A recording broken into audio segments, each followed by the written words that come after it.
Kita ikuti khidmat Ramadan bersama Ikatan Dai Indonesia. Acara ini bisa ditonton dan didengar di aplikasi Xpeace Radio dan juga di rasiofm.co.id.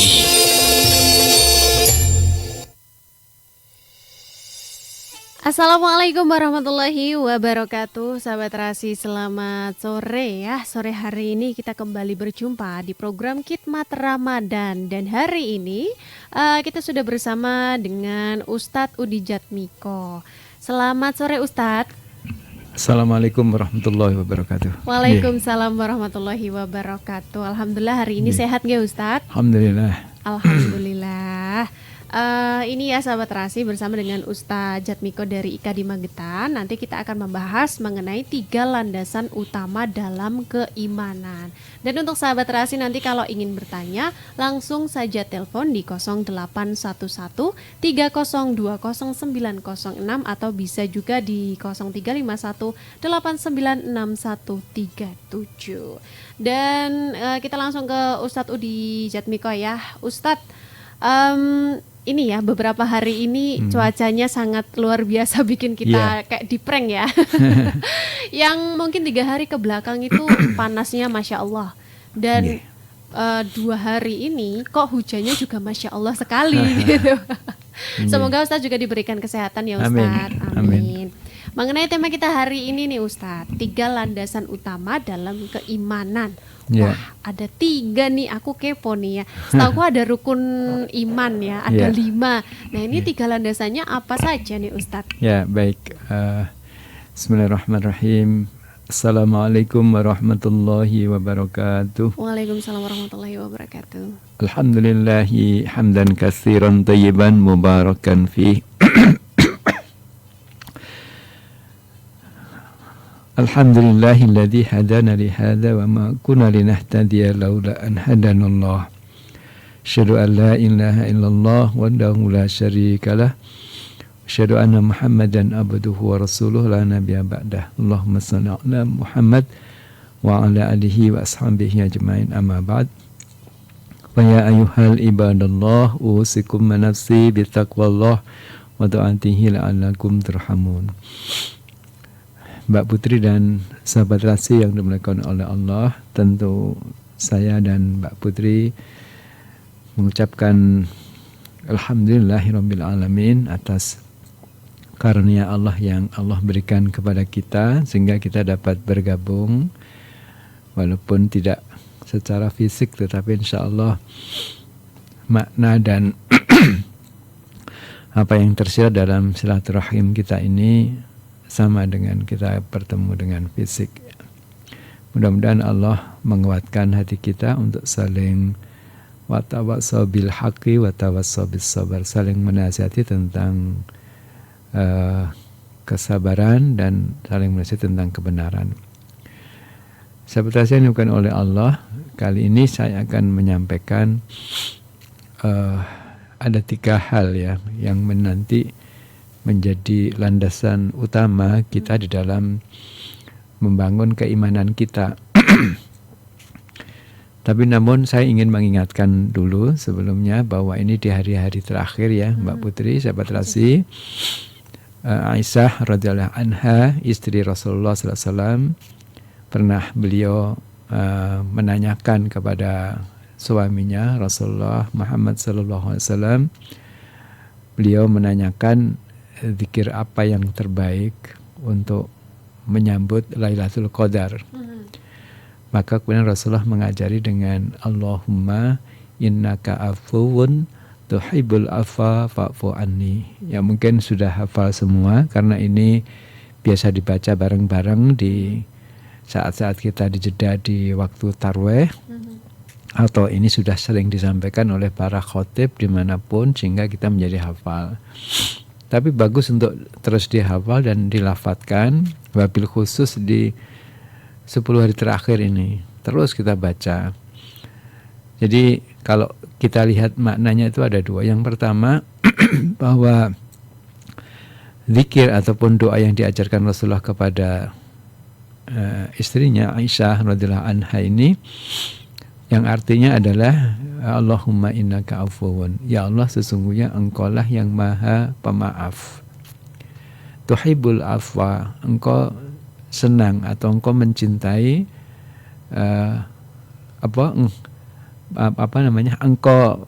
engkau senang memaafkan gitu ya. Enggak, jadi Allah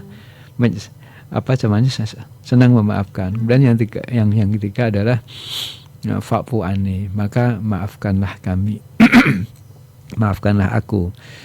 Mohon maaf sahabat sedang dimuliakan Allah, ini agak ada lendir-lendir masih terbawa badan yang kurang fit ya. Tapi nggak apa-apa. Jadi sahabat yang dimuliakan oleh Allah, jadi dari zikir itulah kita bisa mengambil makna yang kita sampaikan bahwa bedanya antara afu dan maghfirah ya. Sebenarnya artinya sama, memohon ampun, memohon maaf pada Allah. Tapi kalau maghfirah itu Allah tutupi, Allah ampuni dosa. Allah tutupi, artinya ketika ditutup itu berarti kalau tutupnya terbuka itu masih akan muncul kembali, kan begitu ya. Okay. Seperti kita menutup makanan gitu, kalau tutupnya dibuka kan makanannya kelihatan, bisa dimakan. Tapi kalau afwun itu adalah bagaimana ketika Allah memaafkan dan menghapus dengan bersih dosa-dosa yang ada pada diri seseorang itu yang membaca itu. Artinya dia tidak tersisa lagi, dia bersih ya, bersih seperti kalau kita punya HP itu kembali ke setelan pabrik itu ya. Dia asli kembali kembali lagi nanti lebih bersih, lebih cepat, lebih bisa menampung semua dokumen-dokumen yang akan dikirimkan kepada kita. Nah, maka dari itu saya berpesan pada diri saya dan sahabat saya yang dimuliakan oleh Allah, mari kita bangun di tengah malam ya, untuk melanjutkan sholat tahajud kita. Kemudian di sela-selanya kita membaca doa ini, Allahumma innaka afuwun tuhibbul afwa fa'fu anni. Terus begitu, dan insya Allah nanti Allah akan berikan ampunan dengan membersihkan semua dosa-dosa yang ada pada diri kita. Baik sahabat rahasia yang dimuliakan oleh Allah, kemudian kita memasuki pada tema kita. Mengawalinya tentu saya juga ingin menyampaikan, mungkin ada zikir yang memiliki keutamaan besar, yang ini sudah kita hafal semua, terutama para pelajar yang sebelum dia belajar membaca ini. Jadi Rasulullah SAW bersabda, man qala idza asbaha raditu billahi rabba wa bil islami dina wa bi muhammadin nabiyya wa rasulah wa bi muhammadin nabiyya. Yang artinya barang siapa di pagi hari melafadzkan atau mengucapkan zikir raditu billahi robba wa bil islami dina wa bi muhammadin nabiyya, maka aku menjamin untuk mengambil tangannya, menuntunnya maksudnya begitu, hingga aku memasukkan ke dalam surga. Nah, berarti di samping doa-doa yang kita baca tadi ya, di awal tadi Allahumma innaka afuwun tuhibbul afwa fa'fu anni tadi, kita ada zikir lagi yang tentu nanti akan makin banyak kita sampaikan tentang keutamaan zikir itu. Nah, di hadis yang lain disebutkan, barang siapa mengucapkan zikir raditu billahi robba wa bil islami dina wa muhammadin nabiyya wa rasulah, maka aku adalah penjaminnya dan aku akan gandeng dia dengan memegang tangannya sampai aku memasukkannya ke dalam surga. Hadis riwayat Tabrani dan dihasankan oleh Syekh Al-Albani. Ada hadis lagi yang mirip-mirip sama ya. Nabi Muhammad SAW bersabda, seorang hamba Allah Subhanahu wa ta'ala yang muslim mengistiqomahkan baca zikir pada setiap pagi dan sore sebanyak 3 kali, yang berupa raditu billahi robba wa bil islami dina wa bi muhammadin nabiyya, ya, yang artinya aku rela Allah sebagai Robku, sebagai Tuhanku, Islam sebagai agamaku, dan Nabi Muhammad SAW sebagai nabiku, itu pasti akan mendapatkan keridhaan Allah sampai nanti hari kiamat. Maka dari itu, begitu dahsyatnya bacaan zikir ini sekaligus doa yang kita panjatkan kepada Allah Subhanahu wa taala, sebaiknya kita senantiasa mengamalkannya. Nah, berkaitan dengan itu, maka ada hadis yang kemudian menjadikan landasan tadi, tiga pilar, tiga landasan utama tadi dalam kita menata keimanan, yaitu raditu billahi rabba bil islami dina wa bi muhammadin nabiyya wa rasulah. Itu Mbak ya. Hadisnya begini, dzaqo ta'mal imani man radiya billahi rabba wa bil islami dina wa bi muhammadin nabiyya wa bi muhammadin rasulah. Hadis riwayat Muslim, yang artinya telah merasakan lezatnya iman. Jadi seseorang itu merasakan lezatnya iman, orang yang mengatakan atau orang yang ridho bahwa Allah sebagai Tuhannya, Rabbnya, Islam sebagai agamanya, dan Muhammad Sallallahu Alaihi Wasallam sebagai Rasulnya, sebagai Rasul utusannya, utusan Allah Subhanahu Wa Taala. Diriwayatkan oleh Imam Muslim dari Abbas bin Abdul Muthalib. Nah, maka dari itu inilah yang tadi saya sampaikan di dalam tiga landasan itu. Jadi tiga landasan utama di dalam kita mengokohkan keimanan kita itu adalah beriman bahwa Allah ridho bahwa Allah itu sebagai Rabb kita, Tuhan kita, Islam sebagai agama kita, dan Nabi Muhammad SAW sebagai Nabi kita.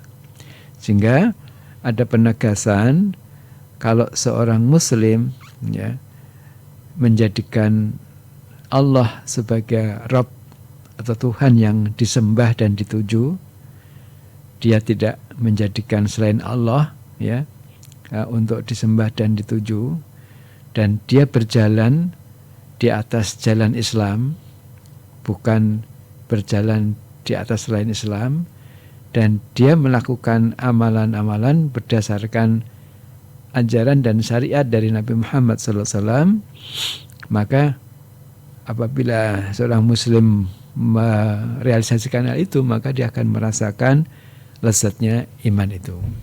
Nah, maka itu nanti kita gali lebih dalam, Mbak Putri, berkaitan dengan apa hikmah yang kita bisa ambil dari hadis yang kita sampaikan tadi, termasuk apa syarat-syarat yang kemudian menjadi kesempurnaan ridho itu. Tadi kan ada tiga ridho ya, ridho kepada Allah, ridho kepada Islam, dan ridho kepada Nabi Muhammad SAW sebagai utusan Allah Subhanahu Wa Taala.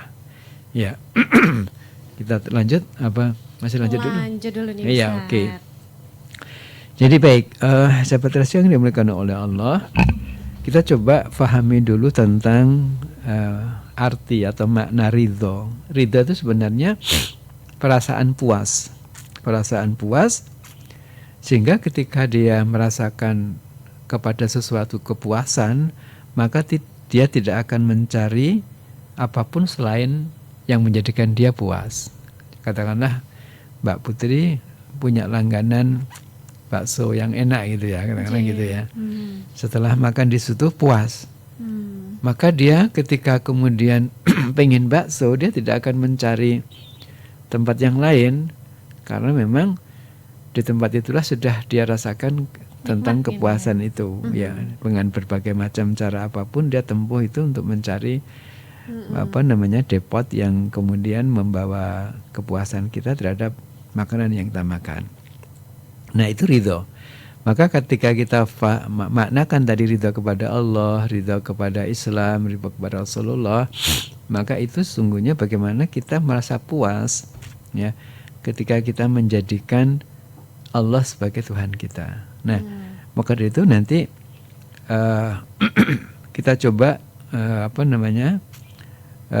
syarat-syarat apa yang kemudian kita bisa memaknai kata ridho itu, sehingga dengan demikian nanti kita akan lebih mantap kembali tentang keridhaan itu. Nah, berkaitan dengan itu maka kita bisa mengambil makna ridho dari sisi bahasa atau dari sisi lughah, dari sisi bahasa.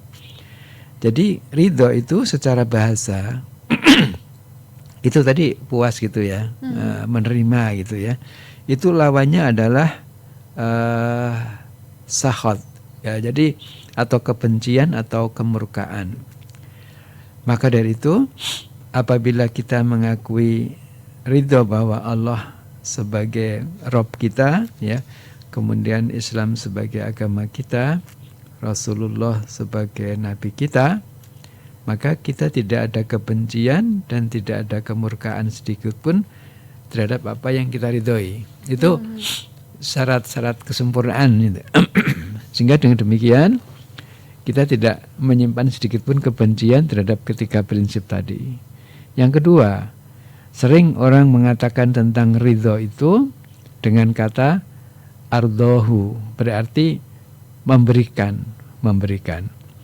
Nah, ketika kita maknai tentang memberikan itu berarti memberikan apa yang kita miliki kepada yang kita ridhoi. Ya, tadi ridho kepada Allah, ridho kepada Islam, ridho kepada Rasulullah SAW.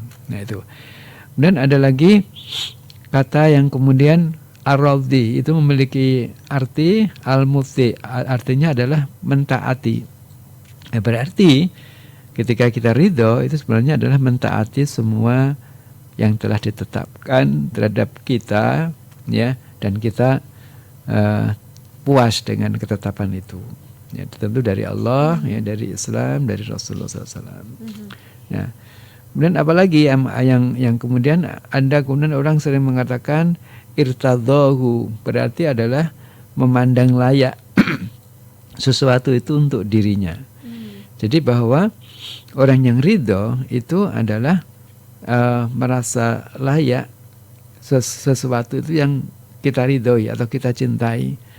Jadi kita ridha kepada Allah, kita itu merasa layak, puas gitu ya dengan apa yang kita ridho atasnya kepadanya. Nah, terus kemudian selanjutnya maknanya adalah tarot dhaituhu, yaitu bagaimana kemudian kita ada semacam usaha ikhtiar untuk susah payah, rela bersusah payah untuk sesuatu yang kita ridho atasnya. Yang atas perintah Allah itu. Itulah kemudian yang menjadikan syarat-syarat kesempurnaan dari ridho, yang kemudian menjadi pengokoh tiga pilar atau tiga utama, tiga hal yang landasan utama yang mengokohkan keimanan kita. Ya. Baik. Gitu. Nah, untuk sahabat Rahasi yang ingin bertanya kepada Ustaz Jatmiko bisa langsung telepon ya. Tadi sudah saya ingatkan, mungkin tak ingatkan kembali ya. Kalau lupa nanti bisa langsung aja di 0811 3020 906. Dan untuk sekarang kita jeda terlebih dahulu ya Ustadz ya. Dan sahabat Rahasi nanti bisa bergabung kembali tetap di Khidmat Ramadan. Dari kota Magetan, inilah Rasi Media Inspiratif dan Informatif.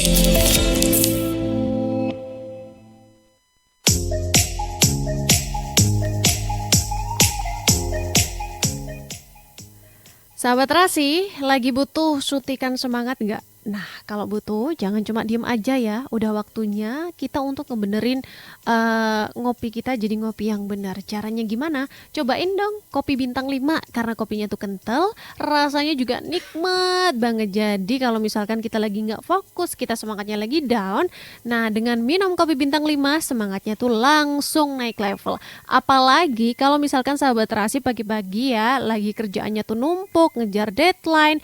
Nah, sahabat Rasi langsung aja seduh kopi bintang 5, tentunya siap bikin melek dan juga produktif. Jadi masih mau ya ngopi yang biasa-biasa aja? Nah, mulai sekarang udah waktunya kita untuk naikin standar kopi kita, karena pria berkelas minumnya kopi bintang 5 kelas. Dari kota Magetan, inilah Rasi Media Inspiratif dan Informatif.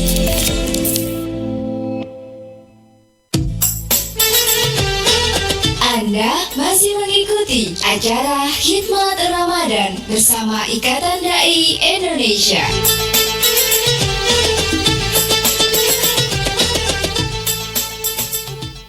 Selamat terasi kembali lagi di Khidmat Ramadan, masih bersama Putri dan juga Ustadz Jatmiko ya. Walaupun hari ini nih Ustadz gak terlalu enak badan, tapi kita doakanlah biar cepat sehat ya. Soalnya beliau ini sudah, walaupun kondisinya lagi gak fit, tapi tetap mau datang sahabat terasi ya. Kita apresiasi. Pak Ustadz, tadi terakhir kita membahas ya mengenai 3 landasan yang tadi sudah jenengan paparkan. Nah, saat ini sudah ada yang telepon nih Pak Ustadz. Iya. Seperti monggo. biasa ada Pak Suwarno. Selamat sore, assalamualaikum. Salam. Assalamualaikum wabarakatuh. Nggih, Pak Warno, monggo. Iya, kabarnya gimana Ustaz? Alhamdulillah sehat. Ini mohon maaf, saya koreksi dulu sama Mbak Putri. Tadi Mbak Putri rukun iman kok 5, gimana? Rukun iman kok 6 Mbak Putri, kok apa? Oh iya ya, 6 ya. Itu rukun Islam. Ngapunten ya. Ya begini Ustaz, ini waktunya kita iktikaf dan Iya. saya tuh nggak bisa ke masjid. Jadi saya iktikaf di depan, di musola depan rumah. Nggih. Katanya itu kalau musola itu buat sholat 5 waktu, tapi sholat wajib itu bisa untuk iktikaf. Bagaimana? Apakah begitu? Apakah kita harus ke masjid dan masjidnya itu harus dipakai juga untuk Jumatan? Ini mohon penjelasan. Saya kan kalau nggak ada yang ngantar ya nggak bisa. Nggih, nggih. Penjelasan. Assalamualaikum warahmatullahi wabarakatuh. Waalaikumsalam warahmatullahi wabarakatuh. Silahkan Ustaz. Ya, matur suwun Pak Warno, mugi pinaringan sehat, alhamdulillah. Jadi tadi ditanyakan Pak Warno berkaitan dengan tempat iktikaf, apakah musola boleh dipakai iktikaf atau harus masjid yang dipakai sholat Jumat untuk iktikaf.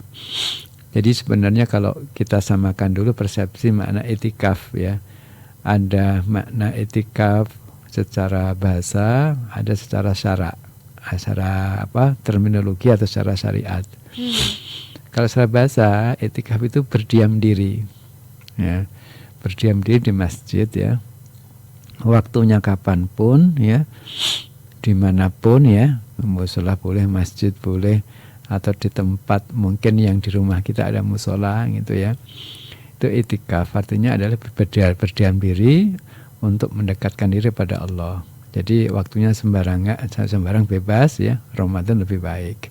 Tapi kalau makna iktikaf secara syar'i, secara agama itu sebagaimana yang Rasul lakukan, yaitu 10 hari terakhir mulai masuk sebelum berbuka ya, dan kemudian keluar nanti setelah suruk, setelah subuh gitu ya, setelah suruk, setelah terbit matahari. Maka itu full dia nggak boleh keluar, bahkan kecuali untuk hal-hal yang penting, yang kemudian dia harus balik lagi. Tapi untuk makanan, untuk supply, apa kebutuhan sehari-hari sudah disediakan. Itu iktikaf full bahasanya.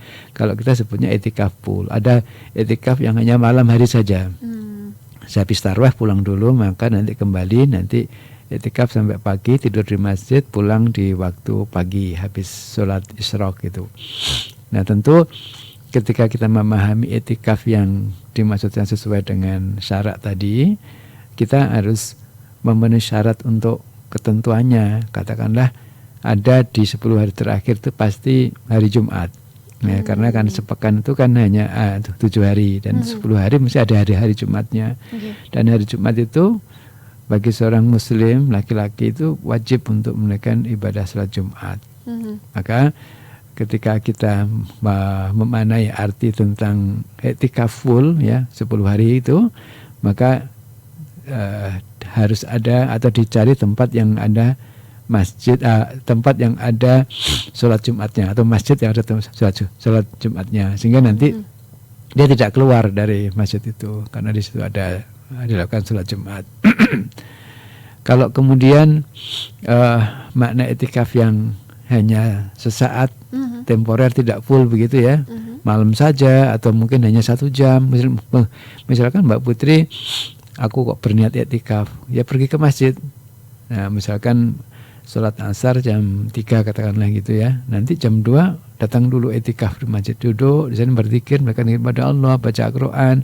Kemudian nanti setelah sholat asar ikut, setelah jamaah pulang. Itu juga bisa disebut sebagai etikaf. Tapi dalam arti etikaf yang berdiam diri di masjid saja itu ya. Nah, berkaitan dengan yang ditanyakan Pak Warno, itikafnya beliau di mushola depannya, itu kalau nanti kemudian Pak Warno tidak full, hanya waktu malam saja, ya nggak apa-apa. Malah itu bagus, karena Pak Warno juga ada hambatan untuk pergi ke masjid, ada yang harus ada yang nganter itu ya, maka itu nggak apa-apa. Tapi kalau pengen full ya, nanti ada yang melayani macam-macam, itu ya kita harus mencari di tempat yang ada sholat Jumatnya. Ya saya kira itu nggih. Oke, baik.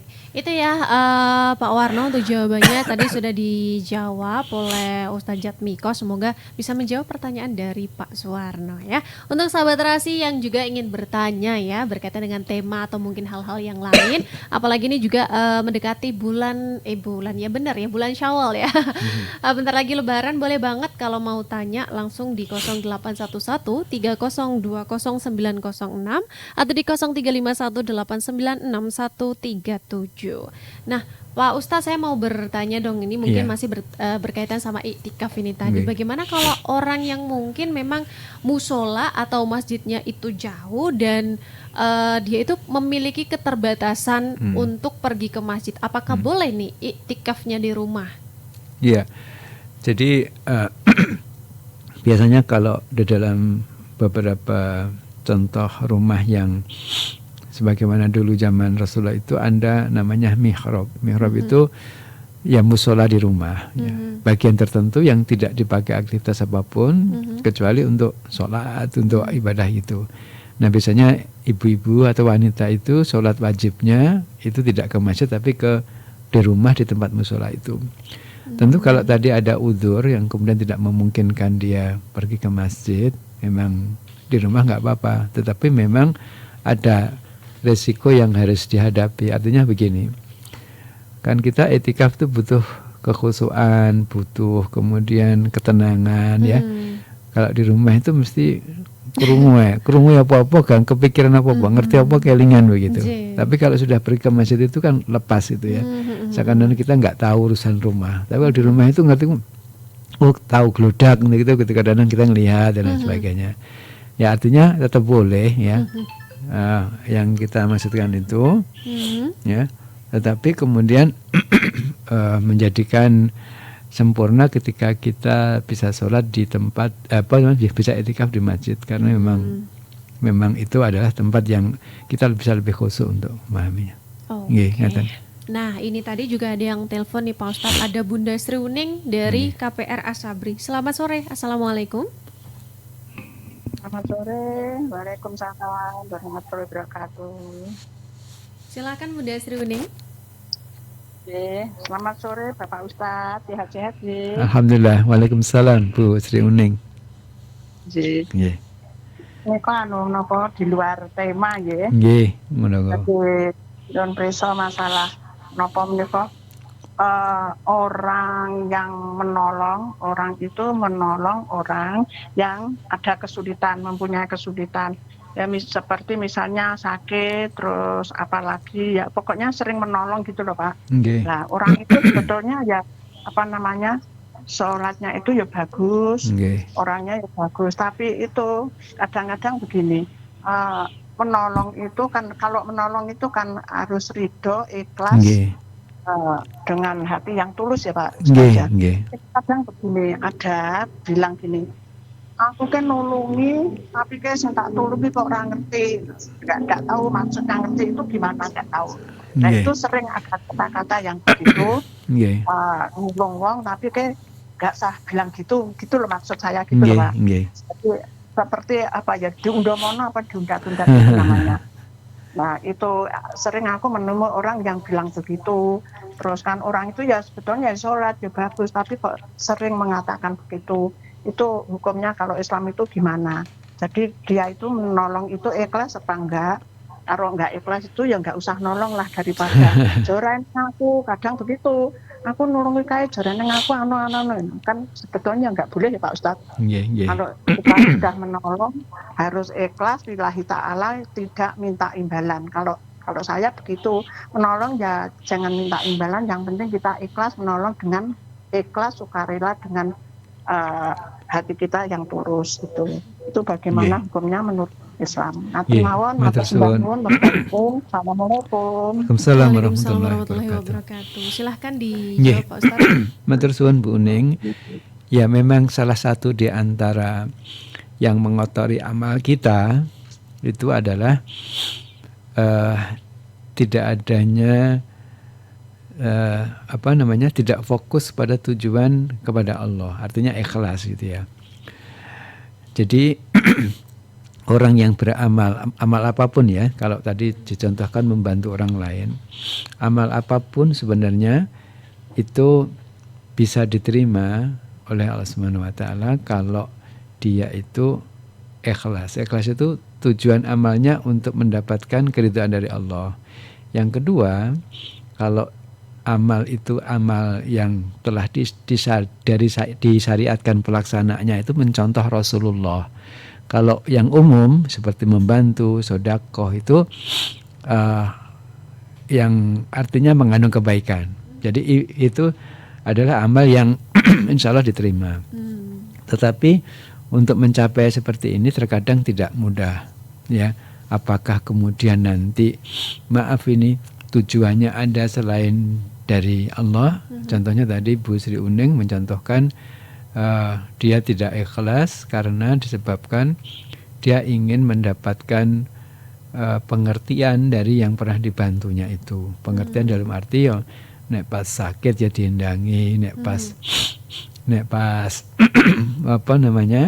butuh bantuan ya dibantu, kan begitu kan, artinya tidak begitu. Ya tentu itu tidak murni karena Allah, ya. Tapi ada kalanya memang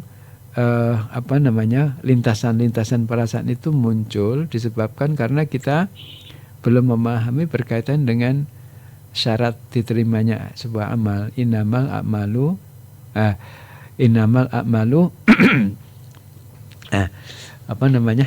amalu biniat. Sesungguhnya amal itu tergantung pada niatnya gitu ya. Jadi sahabat yang dimuliakan oleh Allah, tentu ini bukan berarti membatalkan amal itu secara langsung, tetapi itu bisa diperbaiki. Jadi misalkan Mbak Putri sedekah, ya, sedekah atau memberikan kepada seorang membantu. Tadi Bu Sri Uning begitu ya. Ketika kemudian muncul lintasan itu, tidak sampai mengungkapkan, mungkin nggak sampai mengungkapkan, hati saja. Jadi orang lain nggak tahu, apalagi tahu ya, ya nggak tahu lah ya. Ustaz bantu nih kok orang gelem bantu aku. Tentu dengan kesadaran itu kita kemudian sadar, oh ya saya bantu itu harus karena Allah, ikhlas. Wis terlepas orang itu, maka dikembalikan aja, dihilangkan pemikiran, lintasan pikiran itu, kemudian kita istighfar pada Allah, ya Allah saya mohon nyuwun ngapunten kalau wau sampun wonten lintasan pikiran hati saya tentang amal saya ini, maka saya mohon ampun dan saya ikhlaskan ya Allah untuk semuanya amal itu. Tentu amal itu juga bisa menjadi baik kembali. Termasuk tadi yang ditanyakan Bu Sri Uning ya. Kalau ada orang-orang seperti itu, tentu pas dia mengatakan itu ya, mengatakan bahkan dengan lisannya, kalau dengan hatinya orang lain nggak tahu ya, tapi tetap nggak boleh, apalagi dengan lisannya. Di samping dia mungkin nggak bisa ngempet gitu, harus diungkapkan barang yang lain. Ya tentu ketika dia menyadari itu dan kemudian memperbaiki, dia mohon ampun kepada Allah, ya Allah nyuwun ngapunten kalau wau pilih saya mengucapkan sesuatu yang mestinya tidak perlu saya ucapkan karena itu menandakan saya tidak ikhlas. Saya ikhlaskan kembali ya Allah semuanya karena Engkau. Jadi sehingga apapun yang mereka lakukan terhadap saya, ya saya serahkan kepadamu. Tentu itu menjadi baik kembali amal itu. Jadi amal itu akhirnya kesempurnaannya itu harus dijaga sampai nanti kita mati. Jangan pas beramal saja. Mungkin pas beramal saja kita ikhlas, tapi nanti di dalam perjalanannya terkadang kita ingat kembali, terus ngundat kata dia katakan begitu ya. Kemudian muncul pikiran-pikiran gitu. Dan itu terus digoda oleh setan. Maka dari itu keikhlasan itu terkadang sulit untuk dicapai ketika kemudian kita tidak tahu bahwa bagaimana kita harus menjaga keikhlasan itu.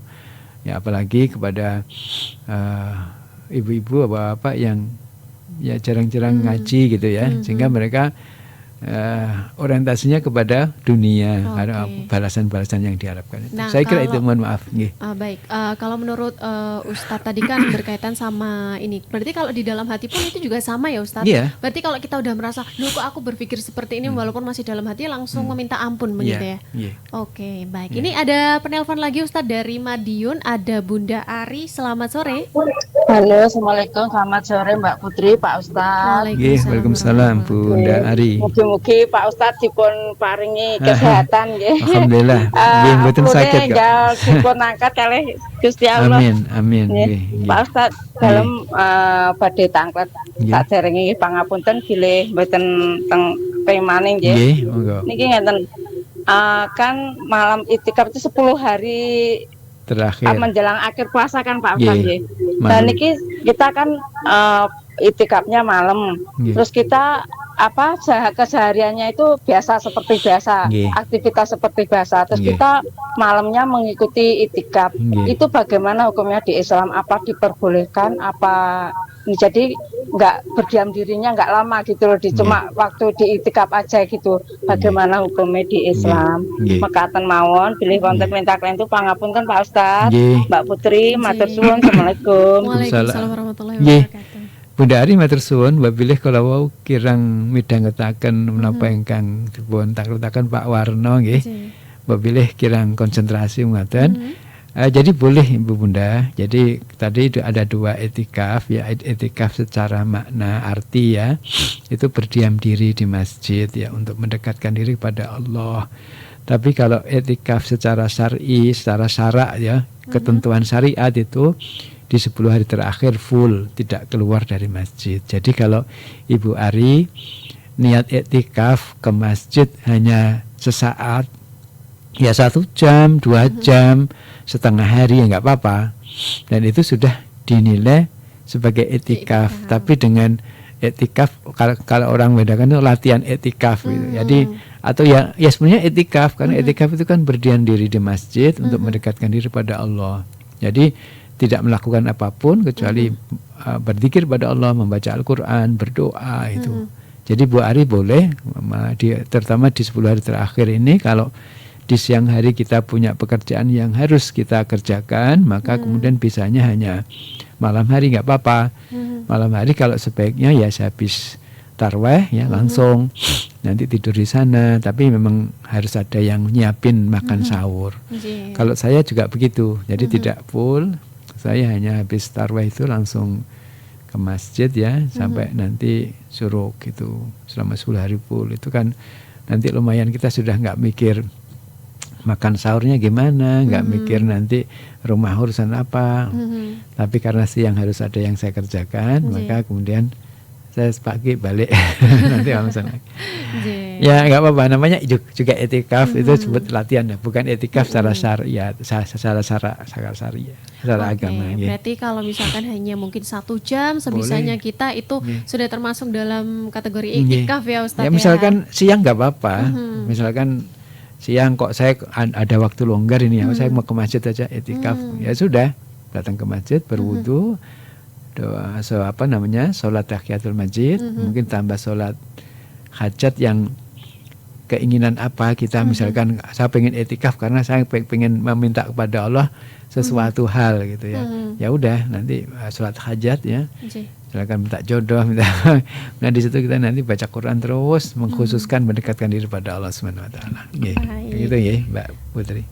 Baik. Terima kasih Ustadz Jatmiko ya, dan itu tadi sahabat Terasi penjelasan dari Pak Ustadz ya. Dan untuk yang ingin bertanya kembali, ngapunten sekali karena waktunya ini kayaknya nggak cukup untuk bertanya-tanya lagi. Kita jeda terlebih dahulu ya sahabat Terasi, tetap bersama Putri dan juga Ustadz Jatmiko di Khidmat Ramadan. Inspiratif dan informatif. Inilah Rasi Media.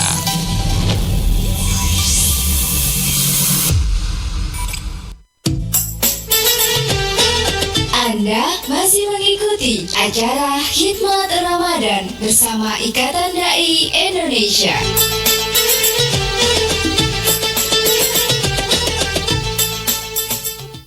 Sahabat Terasi, kembali lagi di Khidmat Ramadan, masih bersama dengan Ustadz Jatmiko ya dari IKADI Magetan ya. Dan gak terasa untuk sore hari ini udah hampir 1 jam loh. Ternyata kita membahas mengenai keilmuan ya, mengenai keagamaan ini.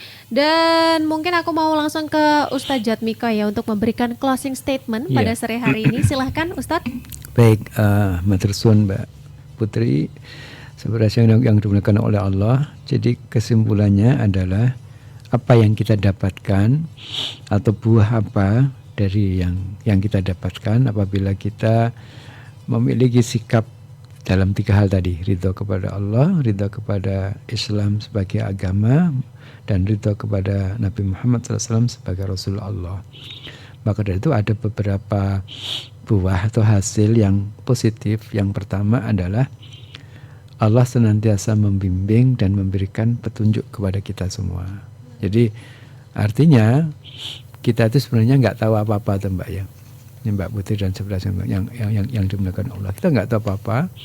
Sebenarnya Allah tegaskan Allamal insana ma lam ya'lam. Dan Allah mengajari manusia dari apa-apa yang dia tidak ketahui apa-apa. Jadi manusia itu sebenarnya nggak tahu apa-apa. Maka ketika seperti itu maka kita perlu bimbingan, petunjuk, arahan. Maka ketika kita memiliki keridhaan dari 3 hal tadi, insya Allah akan mendapatkan itu. Yang kedua, kita akan mendapatkan ketenangan dan juga kemenangan. Kemenangan dan ya kejayaan lah, kemenangan dan kejayaan. Karena apa? Karena sesungguhnya yang memberikan kemenangan itu adalah Allah. Yang memberikan apapun yang ada pada diri manusia itu adalah Allah Subhanahu wa taala. Maka ketika kita menjadi orang yang ridha terhadap 3 hal tadi, tentu kemudian Allah akan memberikan kemenangan pada kita. Yang ketiga yang kita adalah memberikan ketenangan dan ketentraman jiwa. Karena yang menguasai hati itu adalah Allah. Ya, dan ketenangan, ketentraman itu adanya di hati.